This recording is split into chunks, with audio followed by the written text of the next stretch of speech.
7 de la mañana con 16 minutos, estamos de regreso en Primera Impresión, amigos y amigas de todo el país, nos escuchan también a través de Pública FM.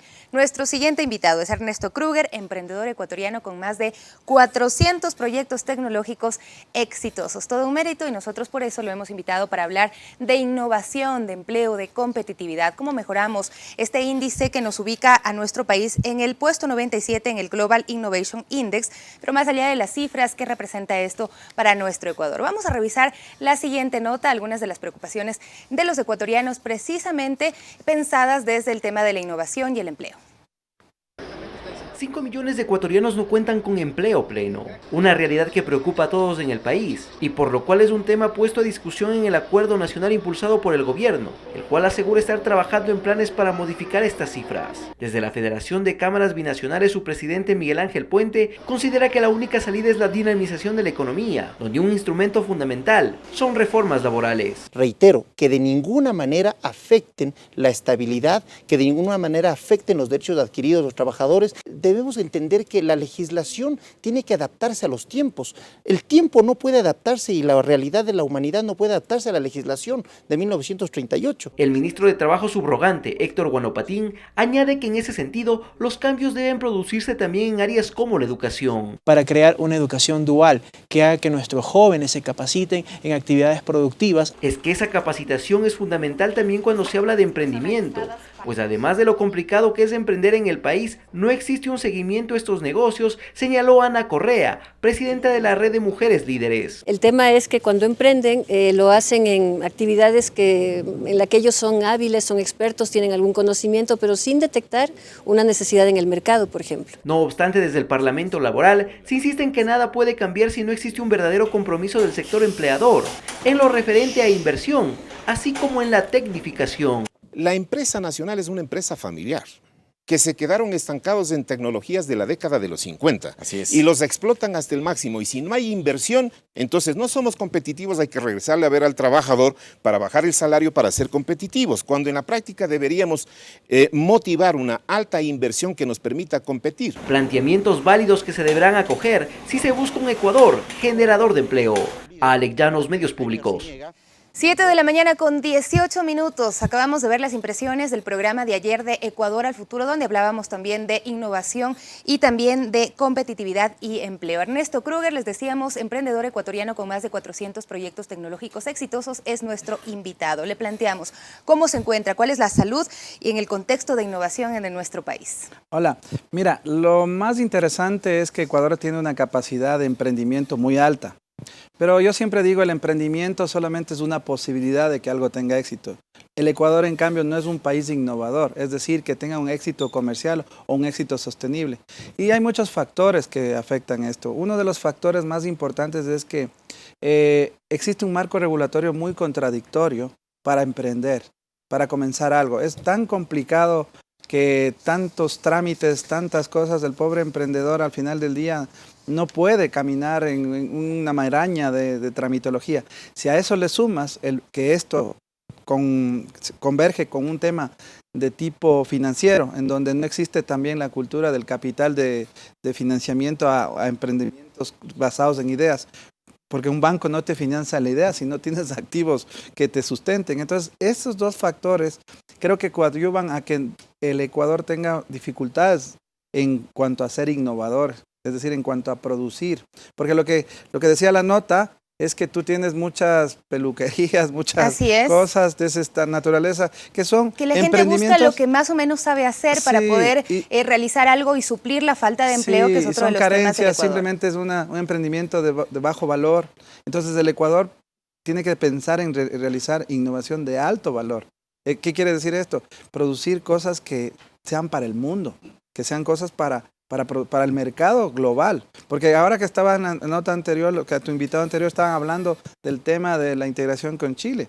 Entonces uno ya tiene que pensar, tengan cuidado, los empresarios, porque los chilenos son más competitivos. El problema no está que pensemos solo en el Ecuador, sino pensemos, ahora que tenemos esta situación, en pensar en abierto, en un tema relacionado con la competitividad. Y la competitividad creo que va de la mano de la tecnología, va de la mano de todos estos elementos que de alguna manera no fluyen en el Ecuador debido a estos En Latinoamérica, ¿cuáles son aspectos. las economías más destacables basadas en el conocimiento y en la innovación? Bueno, definitivamente está Colombia, creo yo, es el que más ha apoyado. Medellín es el hub de innovación de muchas cosas. El Uruguay es uno de sus elementos más importantes de su Producto Interno Bruto, es la tecnología, la exportación de servicios. Y claro, los grandes países como Brasil y México están ahí, y Argentina también. Pero yo creo que podemos nosotros hacer algo al respecto. Y eso significa en tratar de coadyuvar en elementos que ayuden a los emprendedores a no cargarle de temas ideológicos, porque en el Ecuador se habla mucho de ideología que per se no sirve de nada. Yo creo que si es de derecha, izquierda, es lo de menos. Lo que necesitamos es generar abundancia en el contexto de generar trabajo, en la abundancia en el contexto de generar oportunidades para los jóvenes sin complicaciones, ¿no? Entonces acá se discute si está bien, que si se está explotando o no se está explotando al trabajador, y eso no es el punto es que uno debe aprender primero a ser ético, y hay empleadores que seguramente han abusado de esto, pero hay que aprender a ser ético, hay que generar una sociedad de valores en donde se pague bien al trabajador, se haga todas las cosas bien. Pero hoy en día aquí la carga del Ecuador es muy complicada y muy compleja. Tú tienes que pagar unos servicios, tienes que pagar utilidades, tienes que pagar al trabajador. Entonces el modelo es muy aprensivo, muy Pero hablando sofocante. en términos de innovación, por ejemplo, empresas tan grandes como Google tiene como base y fundamento su capital humano, Sí. y lo tratan como reyes en muchos casos, según se ha podido conocer. Pero no nos vayamos tan lejos. En nuestra empresa es como un Google, pero latino, y las tratamos bien en las empresas, porque si tú tratas bien al trabajador, el trabajador se va a encargar de tu empresa. Ese es el punto. Entonces es una relación como justa, en donde tú tienes que esforzarse porque tu preocupación sea el trabajador, ¿sí? Y de vuelta, el trabajador con un buen trato vas a ver que reacciona distinto. Son filosofías un poco nuevas, y eso el Ecuador todavía está pensando, mira que las leyes son de 1940 o más. Entonces, no tiene sentido que el emprendedor ahora avanza mucho más rápido que las regulaciones, y a veces ya no se detiene, y hay un peligro. El emprendedor joven, el emprendedor nuevo, no le importa el Ecuador ya, y se está yendo. Un problema muy grave, hay fuga de gente. O lo peor de todo, funda sus empresas en Chile, que le da facilidades, y ahora con este cambio va a crecer mucho más. O se van a los Estados Unidos y forman una empresa y desde ahí comienzan a trabajar. Entonces, hay una serie de elementos que yo creo, estoy convencido que hay que trabajar. Hoy en día se habla más de este tema, antes no se hablaba más. Cuando yo comencé hace 26 años, olvídate, era todo así, informal o formal, pero siempre complicado. Entonces al Ecuador le encanta complicar. Yo con todo cariño les digo a los que emiten las leyes, deberían hacer que las cosas sean simples pero contundentes. ABC, como digo, al grano, breves pero concisas. O sea, hablamos ¿Cómo se logra esto? ¿Cuáles son los pasos a seguir en el país para que se pueda mejorar el ecosistema para la innovación y el emprendimiento? Porque, por ejemplo, sí vemos que se ha mejorado muchísimo en el tema de las publicaciones científicas y demás, sin embargo, no se aterrizan ya en la realidad de los emprendimientos. Sí, mira, hay muchas aristas que hacer. De hecho, se está haciendo una ley de emprendimiento para apoyar justamente los cambios, ¿no? Pero el tema estructural pasa por el talento humano de la generación. Entonces viene desde la universidad y viene la correlación entre universidad y empresa privada para hacer temas prácticos. Viene la correlación entre leyes más simples y no con tanta carga laboral que yo pienso que existe. Y también del tema cultural. ¿Cultural en qué sentido? En el sentido de enseñar a la gente a no tener miedo. Porque acá en el Ecuador hay una filosofía de todo es, cuidado te equivocas porque eso es ilegal o alguna cosa. Entonces el miedo es parte de una cultura. Entonces por esos tres aspectos más los incentivos que deben haber. resulta que se plantea un proyecto de ley, pero los incentivos fiscales tienen que aprobarse en otras instancias. O lo peor de todo, hay una ley en la superintendencia de bancos que es contraproducente con la ley de compañías, y así no hay homologación en los temas, y yo creo que hay que trabajar fuertemente en tener regulaciones que ayuden y fomenten el empleo, y sobre esa base tú tengas la facilidad de crear emprendimientos. Es que el Estado también se ve en una disyuntiva porque por un lado quiere facilitar pues estas condiciones y estos ecosistemas para el emprendimiento, pero por otro también tiene que atender muchísimas necesidades que están presentes en los sectores más pobres de la sociedad que dependen también de la carga fiscal que tiene el país. Así es, mira. Y como yo sí dije, no tiene que ser un tema ideológico. Yo creo que tiene que ser un tema de pensar en abundancia. El problema es que cuando pensamos en ideológico, no nos damos cuenta que los empresarios toman cautelas y dejan de contratar. Finalmente, por eso dice que hay 5 millones de personas que no tienen empleo pleno. Y es una cantidad inmensa y sigue aumentando. Y es como sistémico el problema. Entonces, si no le estimulas el empleo a través de emprendimientos, porque el empresario fue emprendedor. Muchos de ellos comenzaron como pymes. El 95% de las empresas en Ecuador son pymes. Entonces la pregunta es, ¿cómo hacer para que esto sea un círculo virtuoso y no vicioso? Entonces, una ley te dice no hay que indemnizar con mucho dinero a una persona por pasados los 3 meses. Entonces, bueno, hay que tener mucho cuidado, no contrate. Entonces se comienza a tener cautela y es como que retrocedemos y vamos menos de inversión. Ahora hay unas reformas laborales en el sentido que están planteadas, en donde hay flexibilidad para horas, contratos ocasionales, exactamente, y el contrato de emprendimiento. Entonces ya son primeros pasitos que se ven bien desde el punto de vista de generar estas trabas que los empresarios, porque al final del día, tú al fin de mes tienes que pagar la nómina. Pero hace falta ese acuerdo entre empresarios y trabajadores, porque al final del día no se quiere llegar a una situación en la que el empresario siempre sea quien imponga las condiciones y el trabajador sea prácticamente un esclavo. No, yo estoy de acuerdo con eso, como te digo, hay gente que ha abusado desde el punto de vista de empleador hacia los trabajadores, pero yo creo que aquí hay un problema.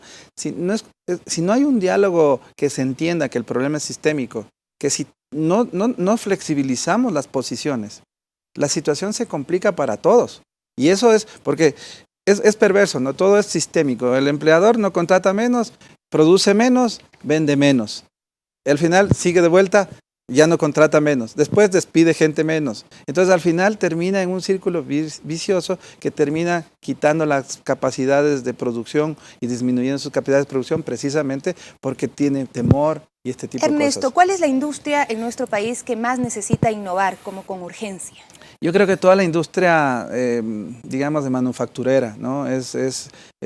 Con las venidas de estos acuerdos y Europa y tal, la industria manufacturera tiene que automatizar, tiene que entrar en la 4ª revolución industrial, tiene que usar bastantes elementos nuevos de robotización, de nuevas tecnologías, de información, para que precisamente en base a esto tú tengas la competitividad necesaria. ¿El sector agrícola? El sector agrícola es uno de los que más deben automatizarse. El sector agrícola muchas veces es muy intenso en mala calidad de producción. Y cuando realmente haya una empresa que hace muy bien algo, pues exporta y a muchos países y se produce el círculo virtuoso de tener más gente. Y bueno, obviamente tiene que tener estos contratos ocasionales porque los florícolas o, por ejemplo, la gente que produce frutas son temporales. Es decir, no es todo el año que produces, sino ciertas fechas como el Valentín. Es que yo me pregunto siempre, pues pensando sin duda en la innovación y en el progreso de estas empresas y de las exportaciones que se hacen, es necesario todo lo que usted dice, pero siempre me pregunto qué pasa con las personas fuera de ese tiempo en el que no tienen trabajo. Exactamente, ahí es un tema. Mira, las universidades o las escuelas o los colegios te enseñan a prepararte para ser empleado. Entonces, algunos no tienen la posibilidad de avanzar más que a un trabajo manual. Pero ¿por qué no enseñamos a nuestros muchachos, a nuestros jóvenes a ser empleadores? Cambiemos el fenómeno, ¿verdad? Cambiemos a que todos generemos trabajo. Pensemos que todos podemos tener esa capacidad siempre y cuando existan las condiciones necesarias para hacerlo. ¿La innovación está basada únicamente en la tecnología y en la ciencia o existen otras formas de innovar? Digamos, una mala interpretación de lo que es innovación, ¿no? Porque piensan que es algo nuevo que tiene que usar tecnología y no es así. La innovación tiene que ver de que lo que un producto X, se venda. ¿Cómo se vende? Puede ser sin tecnología, puede ser con algo anterior, simplemente que el mercado te acepte. Yo siempre doy un ejemplo. Steve Jobs fundó el Newton, que era una iPad, y tenía toda la tecnología más moderna y todo, pero fue un fracaso comercial. Eso no fue innovación. En cambio, 10 años después, el mismo concepto, los mismos criterios del Newton, se hizo el iPad. Y el iPad significó que un éxito comercial. Eso es innovación. Es pensar qué quiere el mercado. Y hoy existe esa economía del consumidor. A la gente no nos gusta que nos vendan, nosotros nos gusta comprar. Entonces hay que entender desde esa lógica que el ser humano tiene que entender cómo le vende a otro. Y ese es el criterio. Y eso a nivel de país aplica eso. Entonces ese es el emprendimiento que uno busca. Cuando vos ves una necesidad y esa necesidad apunta a mejorar algún problema de la persona y en función de eso... Dicen que en los momentos de crisis también se generan muchas ideas que pueden funcionar. Por ejemplo, el caso ahora mismo de Huawei enfrentando la presión de Estados Unidos. ¿Qué podrá pasar con esta empresa? Mira, yo pienso que no mucho, porque no nos damos cuenta que China es un monstruo de 1.200 millones de habitantes, que básicamente tiene suficiente mercado. El problema aquí está detrás de otras cosas, está el 5G sobre todo, porque quien domine el 5G dominará absolutamente todas las comunicaciones. Entonces, ¿quién es el líder de las 5G?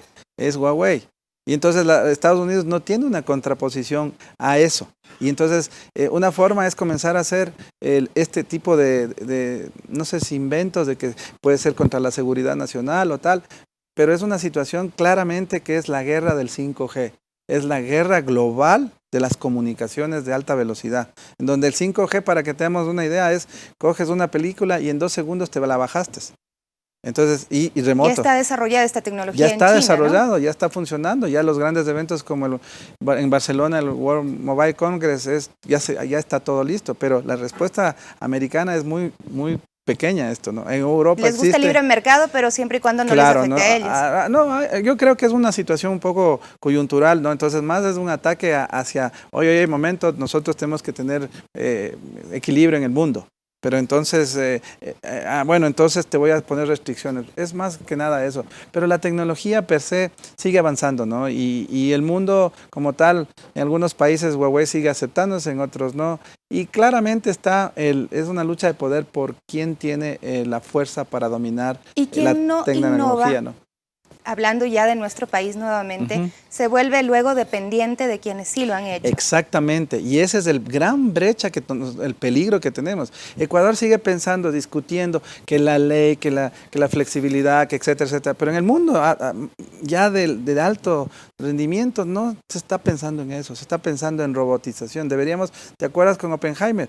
Era el tema de que las personas hoy en día deben pensar en las nuevas formas de trabajo que se van a generar. Y acá no estamos pensando eso. Entonces hay que tener mucho cuidado en esa brecha que se está dando y hay que prepararnos a eso. ¿Y cómo se prepara uno? En las universidades comenzando a tener las cosas claras de lo que hay que estudiar y después los políticos en el Ecuador pensar en cosas no coyunturales que es el tema de una ley X, Y, Z, sino pensar ya en un tema de cómo lograr que nosotros seamos competitivos, porque el modelo de un país de éxito o fracaso va a ser en cuánto es tu modelo de competitividad.